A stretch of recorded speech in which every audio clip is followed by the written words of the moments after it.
MOU Helsinki butir 3.2.5 di mana pemerintah Republik Indonesia berjanji akan mengalokasikan tanah pertanian dan dana yang memadai kepada pemerintah Aceh untuk tujuan memperlancar reintegrasi pasukan Gerakan Aceh Merdeka dalam masyarakat.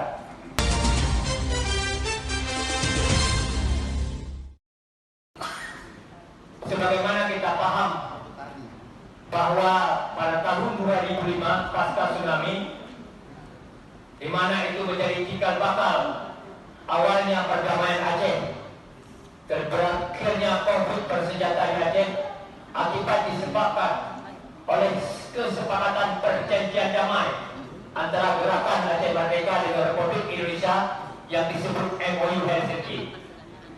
Perlu kami sampaikan pada forum ini kepada Bu Menteri bahwa ada salah satu poin dalam perjanjian damai MOU Helsinki butir 3.2.5 di mana pemerintah Republik Indonesia berjanji akan mengalokasikan tanah pertanian dan dana yang memadai kepada pemerintah Aceh untuk tujuan memperlancar reintegrasi pasukan Gerakan Aceh Merdeka dalam masyarakat.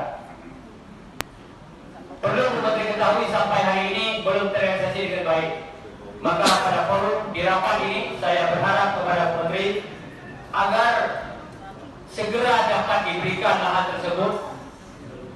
Kalau tadi Bu Menteri menyampaikan setelah kita berikan lahan harus kita perhatikan izin, kemudian setelah harus kita berikan dana kepada Esko Batam, bukan cuma menunggu mereka minta izin, Bu. Kita harus mencari lahan, memberikan izin, memberikan dana, kemudian kita bina agar harapan daripada hari integrasi perjanjian damai ini sehingga Aceh dapat aman, nyaman selamanya.